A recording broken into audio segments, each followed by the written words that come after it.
Welcome to another episode of the Blue is the New White podcast. I think you guys are really going to enjoy the guest that I have today. His name is Chris Yano. Chris is the CEO of RYNO Strategic Solutions, a leading digital marketing company that focuses on the home services industry.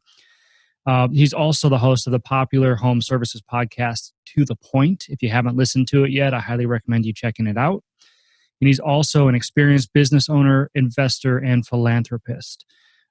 He's done over 1,000 keynotes, breakouts, and webinars on successful digital marketing best practices for home services companies. Really just a wonderful guy with a storied career and a really great story to tell of how he came to be where he's at today. Everything from his roots working on a farm in the Midwest to racing to bull riding. I mean, the guy is just a pleasure to talk to, and I think you guys are really going to enjoy what he has to say and the advocacy that he shows for the skilled trades industries. So that being said, enjoy the show. And as always, we don't do any marketing on this station. We don't do any advertising. We rely strictly on word of mouth. So if you find value in this episode, if you like what you hear, if you think somebody else might like what we're talking about, please feel free to share this episode, rate this episode, subscribe to the channel. Please and thank you. So that being said, enjoy the show. Chris, man, welcome to the show. Good to have you here. Really excited to talk to you today. I think some of the things you have to say are going to really resonate with our audience. Why don't you go ahead and introduce yourself first and foremost? Who is Chris Yano? Yeah, sure, man. One, thanks for having me on the show, Josh. I appreciate it. So I'm the CEO of a company called RYNO Strategic Solutions. It's a digital marketing company only for the trades. I started the company back in 2008. It was just me. Didn't mean to get into the trades. I'm sure we'll get into that, but I'll share how I ended up into the trades. But started the company, it was just me. Today we have just a little over 100 employees. We work really internationally, multiple trades companies. Also the host of a podcast called To The Point Home Services, which we launched in January after a nice heavy push from a partner of ours named Gary Vaynechuck. You've heard of Gary Vaynechuck and his company VaynerMedia, big into that whole world. So he gave me a nice shove into the podcast world, but super excited to be on, man, and share the story and howfully give some valuable takeaways for your listeners, brother. Awesome. Well, I'm really excited to dig into it. So tell me a little bit about your upbringing. Where are you from, man? How'd you get to where you are today?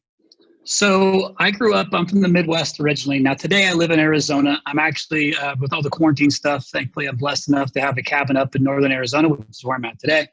But I grew up in the Midwest in the state of Indiana. See my Indiana folks on here listening. A little town called the Hoosier State, man. So I grew up in a big farm town. I grew up on a farm, corn, soybean, 2 sisters. So I had to do a lot of work as a kid.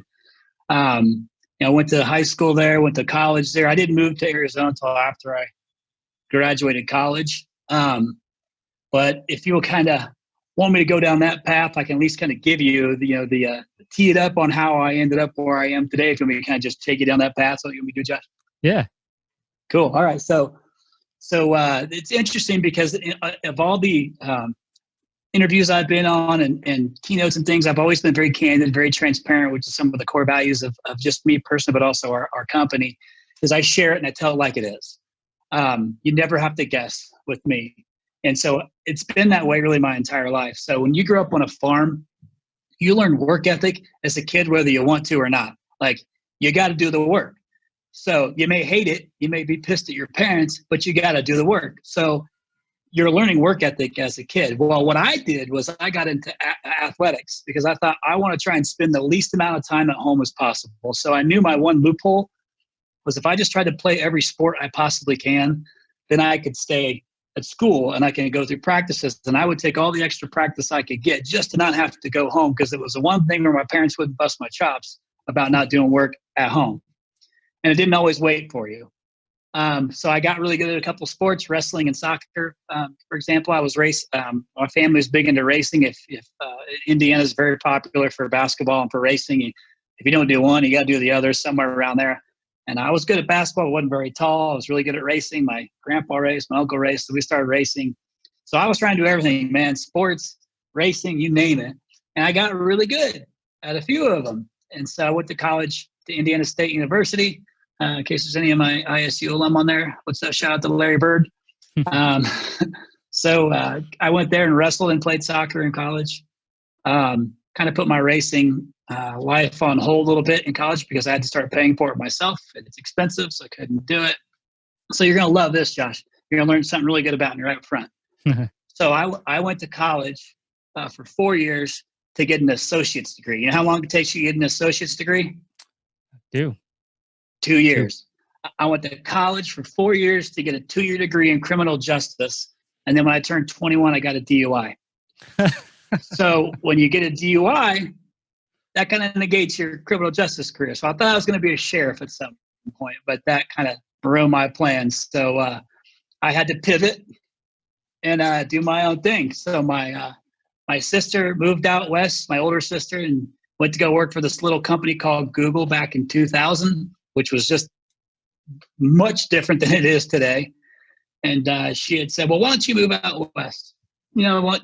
So I ended up packing and moving to Phoenix, Arizona, which is where my grandpa, who was a retired farmer, was a snowbird there. So I went out and visited him one time, and I was like, I love this. I'm moving to Arizona.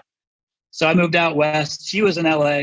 I was in Phoenix, but I got my first job. Well, I should back up a second because I think it's important to say, like, you don't always have it figured out when you're in college. Clearly, you don't always have it figured out when you get out of college. And I know there's a lot of pressure on that. I have a daughter who's a sophomore in college, and I think she's changed her major like 5 times in 2 years. And I'm okay with it, but she's got to start to figure out what does she want to do. And it's my job to help guide her and her guidance counselors. But I didn't know what to do. So when I moved out west, I was kind of lost there for a few years. So I reverted back to what felt comfortable to me. And thankfully out in the old west in Arizona, bull riding was real big. I grew up on a farm. We had livestock for a little bit. I've always been around it. So I thought, I'm going to give this bull riding thing a shot. See if I can be any good at it. I had a buddy that took me to this thing, and I was like, this is so cool. And so I just jumped on and tried it, and I was good at it. I had great balance. I was a wrestler, like things I wasn't afraid. And so I ran the pro rodeo circuit for like 2 years while I was trying to figure out what the hell I wanted to do with my life. So I'm a high risk guy. I love, the adventure of things. I've never been really afraid of much, but I've also had this same work ethic. Like when I was playing sports, I was really good at focusing on sports. Now wrestling, even though it's a team sport, you wrestle as an individual. So I knew I could control my own outcome if I just worked harder than everybody else or practiced harder than everybody else. So anything in my life to this point, I've always done the same thing. So at one point, an opportunity came to me to also get back into racing. Now, I'm from Indiana, and so if you raced cars in Indiana, your dream was to run the Indianapolis 500, which is the largest place. But it was my dream. And so I was, pushing to I thought, man, if I'm going to get back into racing, something's got to give. I can't do bull riding and racing. So I broke my sternum. A bull stomped on my chest, broke my sternum. I had some recovery time, and I decided I would shift gears at that point and get back into racing now on a little bit smaller scale. So my goal was then, okay, I got to get like a real job so I can pay for this stuff. In my bull riding days, I won a few rodeos. I got the buckles. I had some good memories. You don't make any money unless you win or place at least high. So I lived pretty poor for a few years. Decided, okay, man, I got to get a real job. I'm going to get back into racing, and it was a passion of mine. So I did. I got my first corporate job with a company out west. It was a yellow page company. So I started selling yellow pages, which I'd never had a corporate job at all. So I had to learn how to just even be in the corporate world. But I didn't know anything else. Like when I think about it today, trades weren't even anything that were on my mind until I started selling yellow pages and having to work with heating, air conditioning, and plumbers and electricians and roofers and painters and things like that. So I started to learn more about different types of companies, and I started getting really good at racing too. But money limits you in racing, and you can't run an Indianapolis 500 without massive sponsorship and backing, and great equipment. But I'll fast forward to that piece, and it's, I worked for this Yellow Page company, and I just didn't love it. I thought it was great that I got to meet people and learn about all the businesses, but I didn't love it because I didn't like that you couldn't track everything as much as I'd like to feel good about it. And I'm an analytical thinker, like with racing. What I loved about racing is I was really good at making small adjustments and then seeing how I progressed in little metrics. I mean, because, a hundredth of a second matters in racing, between winning and losing. And so I paid attention to those details. I got good at it, and I finally got my shot. Got to go to Indianapolis Motor Speedway, and give it a go. I got to test at the track. I got to go 200 mile an hour plus, and got really, really, really close. Didn't pan out, but I was fulfilled because I got to go and do, and test, normal test day with all the big guys. And my grandpa was there who got me started in racing, and my mom and my wife and some of our employees. At this point in time, company was already in existence, and we had a few employees, about 5. But I had decided to leave my other job because I thought what I'm selling, when they started to bring in the online internet marketing, like the internet marketing piece of Yellow Pages, I really liked it because they were tracking better and I could feel good about it. But they weren't delivering on what I was selling. And I wasn't raised that way, so I need to feel good about what I was selling. I learned really good values as a kid. I grew up with a great family. So I decided, you know what? My sister's at Google. I got some great training at Google. I'm going to step out and do this on my own. And I stepped out on my own and started kind of doing it. I didn't know anything about business, man. Like, I didn't know anything. I just knew about internet marketing. I could do it, and I knew I could sell it. And so I went about it that way. And I read this book called The E-Myth. Somebody gave me, which is a book by Michael E. Gerber, and about how, putting systems in place and, learning how to actually be in the business of a business, not what you do. And it was super helpful for me because I didn't like to read either, man. So but it teed me up for this. And what happened was that when I started the company RYNO, it was called Brickyard Marketing back in the day. So I actually went back to Indiana. Once I learned internet marketing and became an expert at it in Phoenix, I thought, man, if I go back home, I'll crush it. I'll be the best internet marketing company there. I mean, we're talking like 2007 now. So getting a website for some people was still like a little sketchy. It was still a little weird. But I went back home, decided I wanted everybody to know I was a local company. So I named it Brickyard, especially because of my racing ties. And got the approval from the track to be able to do that. But I started the company, and one of my first handful of customers was about a $40 million heating and air conditioning contractor and plumbing contractor. Major player in the Indianapolis market. And that's how I got into the trades. Was kind of, it just, opportunity had come up to work with this guy. He was a big player. I was a newer company. I needed the revenue, and he needed my attention. And what he did was he took my skill set, and I was like his secret weapon because I went to Google and got training there, which, by the way, is not how that works today. But back then you could get away with it. So it's been quite the journey to get here. And here I am, dude. I love it. 12 years later, I'm doing the exact same thing for the trades, and we are 100% without question the best at it. Dude, that's awesome. That's one of the better stories that I've heard when it comes to the skilled trades and even kind of like what you do with skilled trades. I like to call skilled trades adjacent, but it's funny as I'm listening to this story of yours.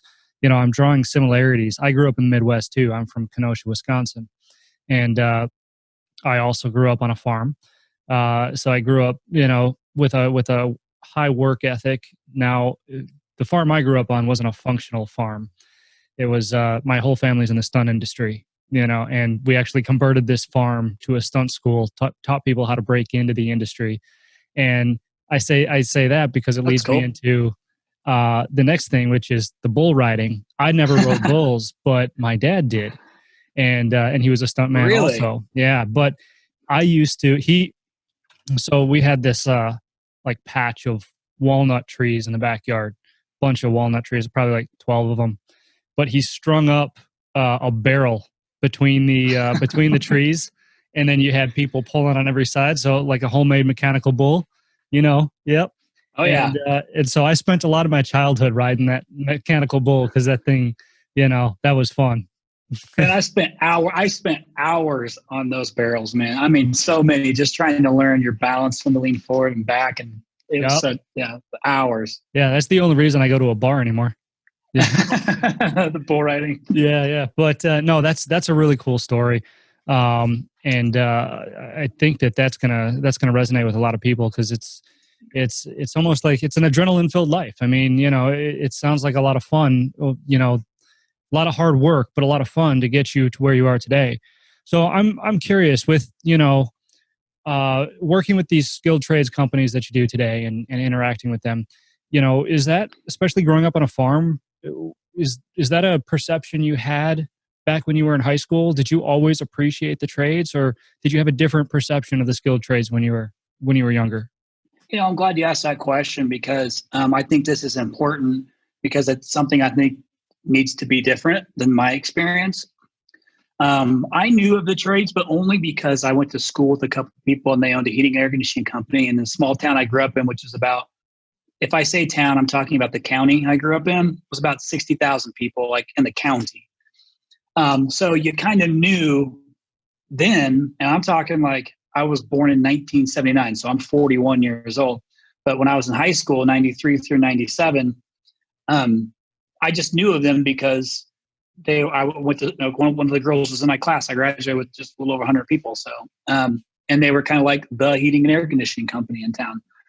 But, and we had like this shop, in school, and the trades in our school just wasn't anything that I had any interest in. But neither was it pushed on me either. Like I didn't even know any of the benefits of it, like of what could have been. But again, I was so like driven by athletics that, I was kind of like laser focused on that, which has kind of been my story through the whole life. But I didn't know much about it, man. And that needs to be different today. And it's something I'm an advocate for. Yeah, absolutely. I couldn't agree more with that. When I was in high school, it was the same old narrative, go to college or you're going to end up a plumber. I actually did a podcast a couple months ago with a guy named Bob. He owns Baker Plumbing in Canada. His guidance counselor told him the exact same thing, right? That, you're smart enough to go to college, and if you don't go to college, you're going to end up a plumber. Well, fast forward 20 years, the dude has an $80 million plumbing company, and would have been even further ahead if he hadn't have listened to his guidance counselor and actually gone to college, only to figure out that, maybe this isn't the right path for me. And I'm a big advocate of that. Like I advocate for education, just the right education for the right individual. You know what I mean? So there's more than one. Yeah, there's more than one path to success. And the narrative that we're taught growing up is if you want to succeed, you have to have a college degree. So I'm curious then, how through the years did your perception evolve then? Because even when you were in high school, admittedly, you were into sports and stuff like that. So even though you knew of the trades, I can't imagine that you knew all the opportunity that surrounded it and the money to be made and the success to be had in the industry. So what started to change your mind or evolve that perception even further? Yeah, Josh, I had zero idea of actually what being in the trades actually meant, right? I just knew it was a service or a company. I didn't really understand any of the benefits to it. When that started to evolve for me was I was telling you about my first customer. One thing that I had to do for this customer was, yes, I had to work really hard, but here's what that looked like. I had to go to his office every other Tuesday to go over the previous 2 weeks results that I just brought in through internet marketing. I had to go over every service lead I brought in, every install lead, every drain cleaning lead, what my cost per lead was, like everything. So I would listen to every single phone call that came through that website. I'm talking thousands during summertime. So I knew exactly what I was pulling in from it. Well, what that did was allow me to go in and have really candid conversations about how that business runs, because he was leaning on me like to bring in leads for his technicians to run. So in those conversations of me meeting with him every other Tuesday, I started to understand what a technician does. I started to understand what installers do. I started to understand what plumbing techs do.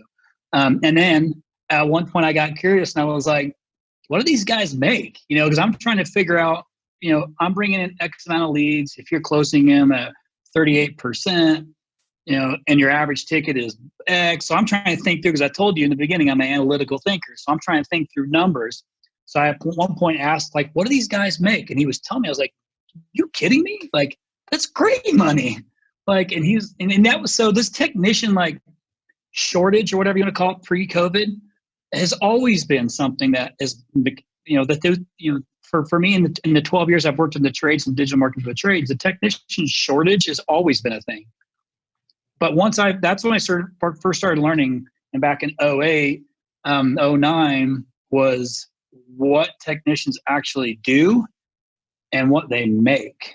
And I was blown away by that. And I was like, man, that's pretty, you can come out of a trade school and make that with minimal debt. Like, had I known that, like, my life could have gone a different direction. You know what I mean? Yeah, no, absolutely. And that's that's the shame, right? Is that not a lot of people do know that. It's not what we're taught. And, we all know how the media depicts tradespeople, mechanics, all that. They're not really doing us any favors there.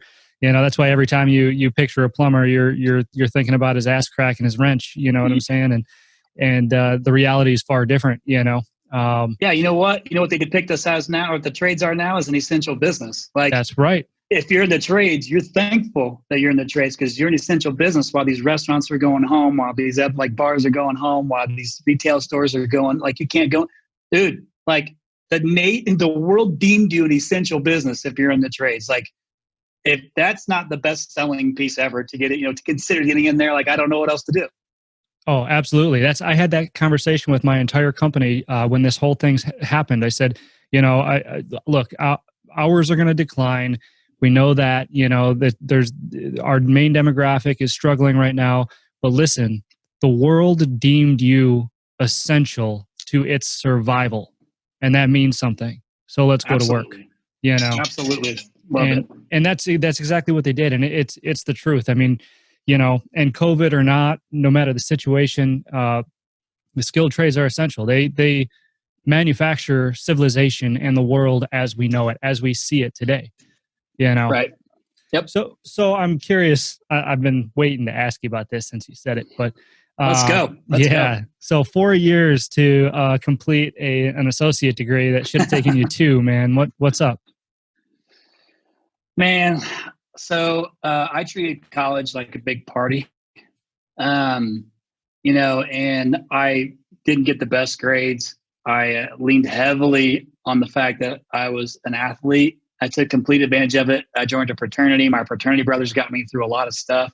I am not an advocate for what a good college experience really is. I was like Van Wilder, if you ever seen that movie. Love that. I was probably more like Van Wilder than anything. So I don't think my college years made my parents too proud.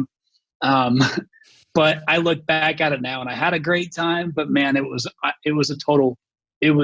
from a benefiting my future. It was a total waste. So, I mean, it was. I would have been better off going to a trade school, man. And unfortunately, right? That's what we hear all too often, and because people end up going to college, of course, there's the people that know exactly what they want to do and exactly that they need college to get there, But then I think the bigger majority of people, right, are the ones that are taught, hey, college is what you're supposed to do. So even if they have no idea what they want to do, they're encouraged to go to college because that is where they're going to figure it out. But the problem is you're paying, right? You're paying to figure this out. And an arm and a leg, depending on what college you go to. I mean, if you go to a state university, the average college tuition over the course of 4 years is $100,000. Yeah, sure. That's a big hole to start your life in, You ain't kidding. Yep, absolutely. So, and then, so it's just, like I said, I was curious. So, because I think that happens a lot. I think, according to the Harvard Review, or one of the articles that they wrote, the average graduation rate for the average 6-year graduation rate for college students was somewhere around 60%, which means 40% aren't graduating after Just got 6 years. got that big old debt and then didn't do anything with it. Yeah. I mean, that's why all my friends work for me. Listen, my oldest daughter is 20. She's just starting to work for us this month. So what she just learned from all this COVID stuff, and thankfully, you're in Arizona too. It wasn't as bad here, right, as a lot of the other regions. But her job was essentially, her part-time job was essentially like gone. It was done. But she still had an apartment to pay for, and those types of things. So she had to do something. So she'd never had any interest in working for us. None. She starts next week, and I tell her, just like I tell every employee, you're going to learn so much about the trades that you never, ever thought you knew. And we're going to start you're going to be talking about heat pumps in no time. Like, what a heat pump is. Yeah. But what my daughter learned in this situation was, I told you, she's been jumping around from like major to major, doing different things and not knowing what she wants to do. Sometimes you get sucked into this and then you don't leave because you find out it's actually a pretty good spot to be in. And guess what? Our company has thrived over COVID because our customers are growing significantly, because when others pulled back, we kept going. Yeah. Because when people are home more, they're using, they're flushing wipes down the toilet. So toilets are breaking. Like, you're at home more, so you're actually using you're using things more. And guess what? Those vacations you were going to go on, you saved that money, and now you can afford to buy your stuff. Like, to get your new, air conditioning. I mean, we hit almost 100-degree day every day of like 2 weeks ago. Like, we're hot. It's hot here, so it's a good little business to be in. She learned a really cool lesson at that moment. Like, all right, maybe mom and dad's, company isn't so bad. Yeah, no, and that's really cool. And that's what happens often, right? As I like to say, a lot of people arrive on accident, but stay on purpose. You got it, man. And that's good. And that was my story. I mean, when I told you in high school, I didn't know really what the trades were because no one ever told me. And after I decided to leave the stump business, I was in California for a while. And after I decided to leave that business, I knew my dad turned wrenches, but I didn't know exactly what he did. Right. So, but I knew it was just him just turning wrenches all by himself. And if he ever wanted to retire one day, he would need to build that business. So I called him up and I said, Dad, I want to come work with you, but first I got to figure out what you do. What do you do? And so it wasn't until that point that I knew, what kind of opportunity actually lied ahead. So I'm curious. I think you might have touched on this, but what actually? So I'll flip the question a little bit. What inspired you to really want to do this on your own? Want to be an entrepreneur? Want to start this business by yourself? You said you saw the opportunity, and I saw that. But can you elaborate a little bit? Yeah, and I actually get asked this question quite a bit, and I love to share this. And I don't know that it's for everybody, but it's for me. If you go back to the beginning for me, growing up on a farm like you did, you learn this work ethic. And like, if you've ever detasseled corn before, detasseling is awful. Detasseling is when you walk down a row of corn and you pull the tassel off the top of each stalk, okay? All the way down every row of corn. It's a lot of corn. The job is to go through, pull the tassel off the top, so hopefully the stalk can continue to grow. You get more corn, you get to reap more. You have more to harvest, so more money for the farmers. Awful job, by the way. And if you own the farm, you don't get paid for it. Everybody else your friends get paid for it. You don't get paid for it. But somebody's got to do it. So you do, but you're doing that on your own. So my thing would be like, I want to beat everybody down that row of corn. So I've always had this like work ethic, this competitiveness to me. And if you've listened, and I've done bull riding, I've done racing. I'm very high risk. And a lot of entrepreneurs are the same. They're willing to take those risks. And you're also willing to step out and try something new and do your own thing. My wife will tell you that I'm super high risk and she's very risk adverse. That complements each other very well. But for me, the reason I was okay with stepping out and doing it, Josh, was two main things. One, I'm a person that is very empathetic. I care about people and I want to serve. I have that. I grew up that way, for the risk of sounding cheesy, and I don't care, man. I'm a dude with a heart and I care about people and I want to help. And so I try to say, you know what? These guys I'm working for, what I'm selling and what they're doing isn't adding up. So I'm going to go do it on my own because I believe in myself. I can do it myself, just like in wrestling, just like in soccer, just like in racing, just like in detasseling corn. I did all these things on my own, so I could control my own destiny because I believe in me. I know what I can do. I know the work ethic that I can put in, and I care. So if I do these two things and I go and I learn the skill, like learning data on race cars isn't easy. It takes a lot of practice, a lot of studying to understand what to do. I applied the same effort towards this. And so I was confident that I believed in myself. I cared enough that no matter what, if I didn't quit, I couldn't fail. And so I just kept going, man. And something someone said to me really early on in life that I still say to this day. And if you walk into the RYNO office, you'll see sayings all over the wall of things that I've used or something that's inspired me.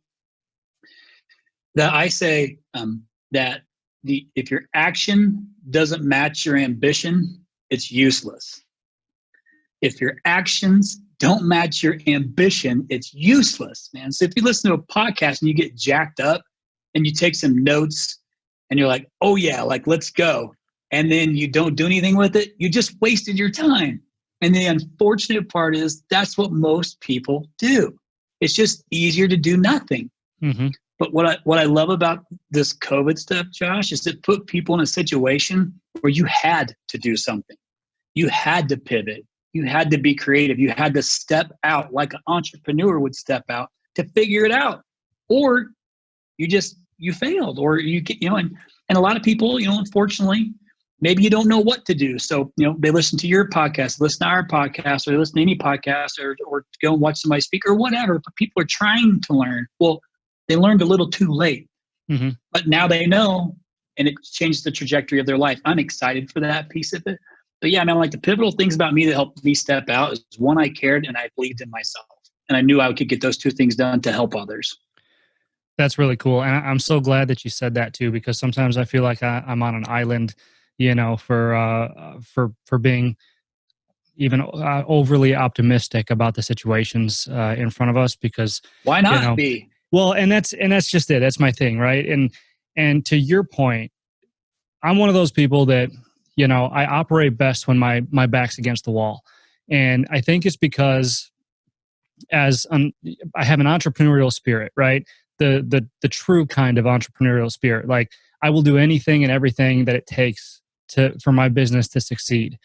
But as you go through, and you probably know this as a business owner yourself, as you go through and you're starting to see these successes, right, one after the other, it's almost like, man, if you don't make enough mistakes, you develop this, I don't want to call it an imposter syndrome, but almost like you need validation that you're on the right track, right? And if nothing else, this situation put a lot of people's backs against the wall.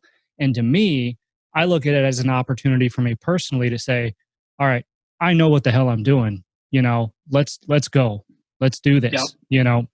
It provides that validation that sometimes goes missing through an organization as it grows, and you're calling on other people to do what you once did. And now instead of doing the day-to-day stuff, you're managing the people that do the day-to-day stuff. And, it almost like, you have the talent, but you haven't done it in a while. You're just showing other people how to do it. So I know there's a lot that goes into that, but that's kind of the way that I view it. It's that imposter syndrome is real. And I've heard it a lot lately, and most likely because of the situation. One thing I want to hit on that you just talked about is this vanity thing. I did a podcast like a few months ago. It was called The Tooth Fairy. Don't be the tooth fairy of the trades. And it was with my buddy Josh Kelly from Parker & Sons, massive company here in Arizona. I think arguably one of the largest residential companies in the entire United States of America. But we talked about don't be a tooth fairy of the trades. And what that meant was, I make sure my kids aren't around anywhere, is that the tooth fairy is real when you're, to your kids when you're young, and you make money from that. Like you can make money because you believed in the tooth fairy. But at some point in time, you stop believing in the tooth fairy because tooth fairy is not real and you don't make any money anymore, right? So you can't fake it until you make it, and that be your strategy, because it doesn't work that way. Eventually, when somebody finds out that you're faking it and you don't know what you're doing, guess what? There's no money. So don't be the tooth fairy of the trades, okay? Eventually, they're going to find out you're not real, not going to get any money. But you went back to how you are as an entrepreneur. You're not an entrepreneur, quote unquote entrepreneur, just to be an entrepreneur. You're a legit entrepreneur. Like, how I know, because you stepped out, did your own thing, did your own company. You're willing to put it all on your back. But you know what? When things got hard for you, you also were self-aware enough to know, like, I don't have it all figured out. I got to get it figured out too. I'm no different. I don't want to be the smartest dude in the room. I'm constantly learning from the podcasts that we do and from my customers, because I want to continuously be better. I owe that to my employees and my family and their families and my customers and their families. So you stepped out, and recognized you needed to pivot, and you pivoted like a good entrepreneur would do. Yeah. No. And you know what? I honest to God, I attribute that mindset and everything that I am today to the skilled trades and what they taught me. Believe me, when I was a stuntman in California, it was a way different story. It was how many girls I could tell that I could light myself on fire and live. That sounds like awesome, by the way. I'm glad I wasn't that when I was young. But listen, trust me, when being in bull riding and there's a whole arrogance that comes with that, next level. But I'm so glad those days are past me. Oh yeah, it wasn't about being the best; it was about being the only. You ain't kidding. But yeah, and it's just the values that I learned from working with my hands and actually, interacting with people, trying to explain to them what I was doing, why I was doing it, when, I only understood half of it when I first started, and so all of this together just kind of molded into, how I act now in situations like this. And so I attribute it to my skilled trades background. And I like what you said too, by the way, that basically you said success rate is 100% if you don't give up. My dad used to say that to me all the time, is, there's no way you can ever fail as long as you never give up. And you got it, man. It's always, I carry that with me every single day. So it's interesting. I'm drawing all these similarities between us, A buddy of mine gave me a comment. It looks like am I hearing me okay? Yeah. Okay, cool. Buddy of mine, Jesse Itzler, had this saying. It stuck with me. I just learned it last year and I use it all the time now, but it was called, it says no zero days. It's kind of like the deal. So when I'm texting, I literally just texting with one of my customers this morning, and he sent me something. I ended with no 0 days. No 0 days. Like, always keep chipping away every day at something, like getting better and better and better. Even if it's the most minimal thing, do something, but have no 0 days. Loved that saying, man. Our parents are old school, man. Like, they got it figured. They're like, they had the grit. Like, you know what I mean? Yeah. Yeah. And that's true. It's true. That's some great advice. No 0 days, because it's real, as long as you do something to move yourself forward every single day. And that's easy to do in the trades, because there's always something new to learn. There's always and on every single job, there's something that's going to humble you, and I think that's important. And the better you get, the more money you make. So like, you're making yourself better, you're serving better, like you're doing the right things, and you're making more money, you're rewarded for it. Yeah, absolutely. And I think it's important to note too, because you had mentioned before that, you're an empathetic guy, you want to help people. And I think it's funny because not funny, but I think it's cool because I do a lot of these types of podcasts and interviews, and I just have phone conversations with people in the trades, and all of them gravitate back towards one thing. I ask what the most rewarding part of being in blue collar work is, and they all say the same thing. It's about helping people. It's never really. We talk a lot about money, right? Because to kids, that's the lure. right? It said, okay, you want to make a good living, you got to consider the trades. You can make six figures, as a technician.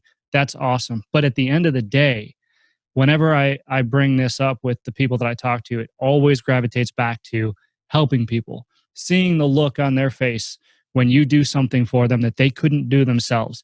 If that's in your position, with bringing them leads and doing this marketing and advertising and stuff for them, or all the way to a technician where, he's able to fix the air conditioner, or the oven or whatever he's fixing, and the gratitude that comes across their customer's face.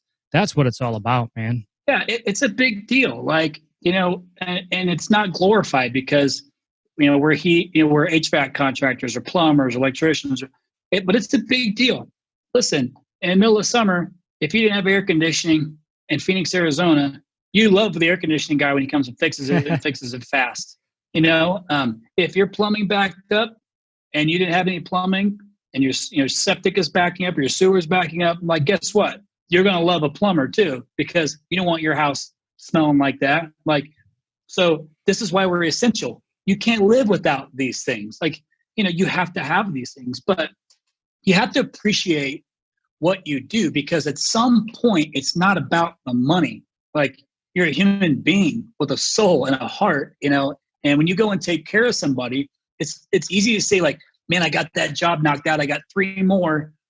But what you're doing is creating comfort for them, right? And you should feel good about that. The more you care about your job, the more you're going to start to like yourself. Yes, money's important. It's completely okay to create wealth. And I learned one time how you make your money is more important than how much money you make. So how you make your money is more important than how much money you make. And there's some truth to that. Now, when I was young, I just wanted money because I didn't have any concept. I didn't know, and I was that way for a long time.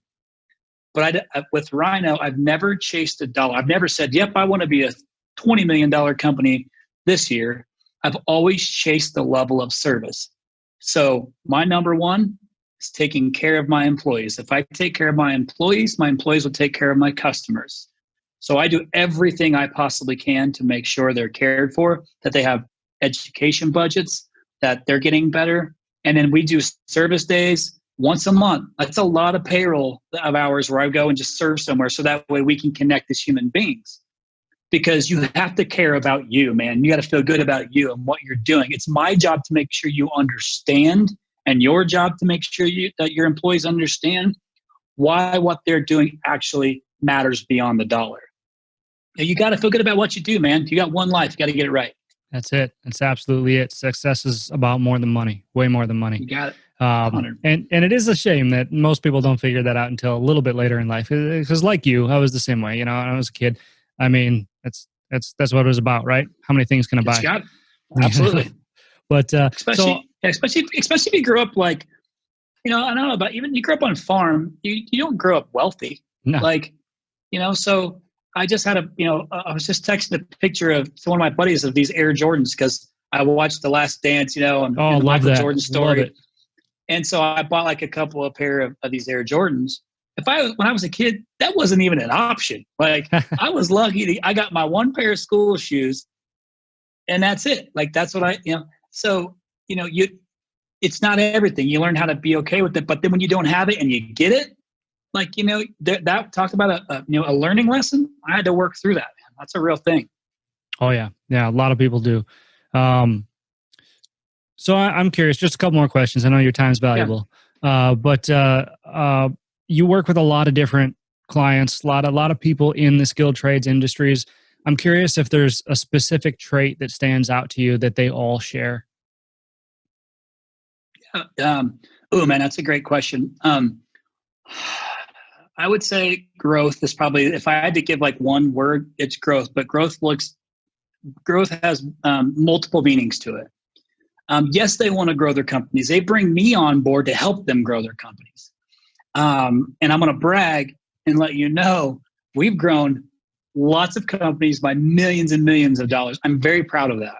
And when I do that, the way I look at it, Josh, is that means I gave them, their employees, their families, I was able to provide for them by my services, and my employees provide for them the opportunity to grow, right? The technician wants to grow.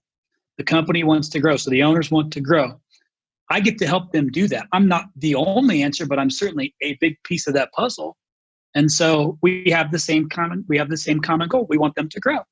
But my goal is, I don't care what, if you want to grow another million, another 3 million, 500,000, 250,000, whatever the number is, whatever matters to you in the size of business that you are, that we have the same objective. And that is, you want to grow and you want to help your employees just like I want to help your employees. It feels good for me to paint that picture to my staff, to say, hey, look what you did with this company.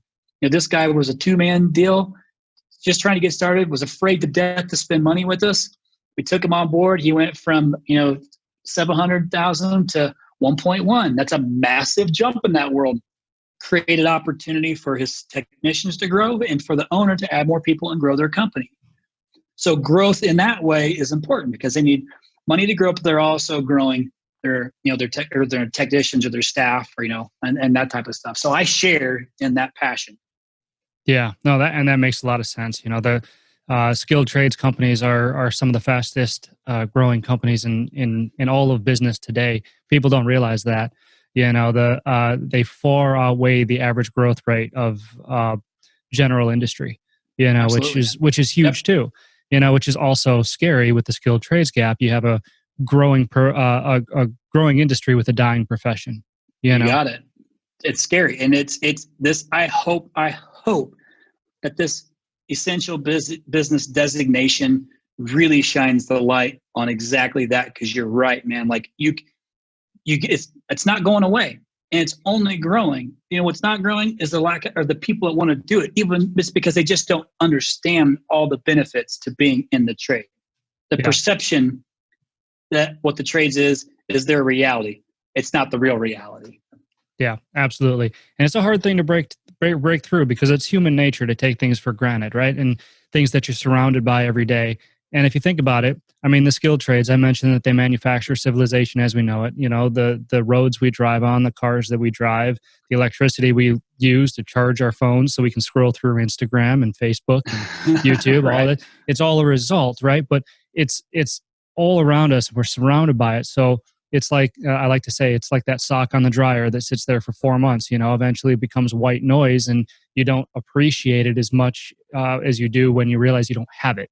Your car breaks down or your power goes out or whatever. And only in those instances, I think, are people really open to the necessity and the value and worth of the skilled trades, because that's what they do. They fix that. That's good. Yep. So last question for you. Let's go, baby. Before we wrap it up, and hang on the line after we stop recording. I got a question for you. But I want to know what your personal definition of success is and how the skilled trades industries right now are helping you achieve it. So I have a servanthood mentality, and I treat this company exactly like that. I try to help. I use this company as my platform to serve the masses, meaning not just my customers, but what am I able to do in the community, like community service, philanthropic, things like that. So my driver is, and I listen, you call it luck. I say luck is when preparation meets opportunity. When people were telling me early on, you're going to be a digital marketing company and only focus on heating and air conditioning, that's the stupidest thing I've ever heard. Guess what? Today, people were like, that was brilliant. Way to go. My company, nearly, grew 75% during COVID. And I'm a decent sized company. It's because I laser focused on this, but I didn't make it about the money. I made it about the service piece of this. So to me, what matters is being able to build something to give me the resources to help others, not just help my customers, but it allows me resources to help around my community, or in some instances around the entire United States of America. I don't outsource anything, man. I'm very pro, America for my own employees. Now we have a lot of customers that are outside of the United States, and I'm super grateful for them, and we take care of them no different. But I live in the United States. All my employees in the United States, I take care of them. But we all run to the same goal, man. We have this Northern Star of, what's the number we get to put into that, to that bucket, to go and hand out, and I have a big goal.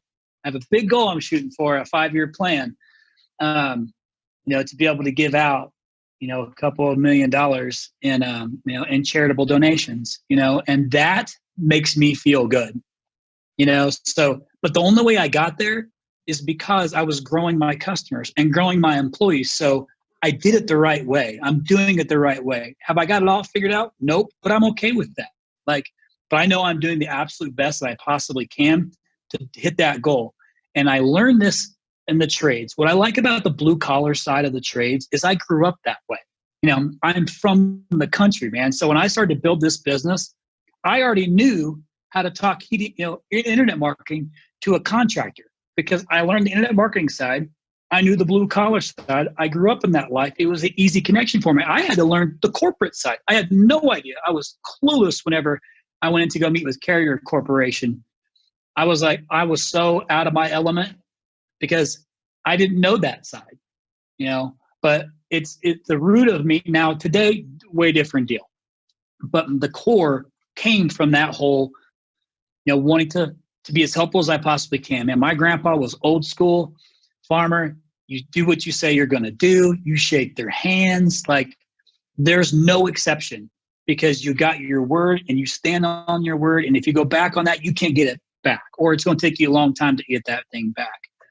And I believe that, man, to this day. Have I been taken advantage of because of it? Yeah. But you know what? I rested easy that night, but man, I just want to make a difference. And my legacy is not RYNO. My legacy is not To the Point Home Services podcast. My legacy is I want to be able to give back to millions. I'm talking millions, and that number is completely attainable. And we've already been chipping away at that big time over the course of the life of RYNO. But I've never gotten away from it, dude. No matter what happens, I'm still giving, and I do it, and it's my driver. And that's awesome, man. That's a great lighthouse. And so with that, I think that's a good stopping point, Chris. Dude, thank you so much for coming on the show. Why don't you go ahead and tell people where they can find you, how they can get a hold of you, anything you want there. Yeah, cool. Well, I'm super grateful, man, for having me on. I appreciate it. I'm glad to be able to get to know you too, Josh, and chat with you a little bit. If you want to get a hold with us, not going to give it my cell phone number directly. It gets blown up enough, but I will give my email out for this instance. I do get lots of inquiries. People reach out to me from the podcast, but it's CYANO at RYNO, but it's RYNO spelled RYNOSS. That's 2SAMs.com.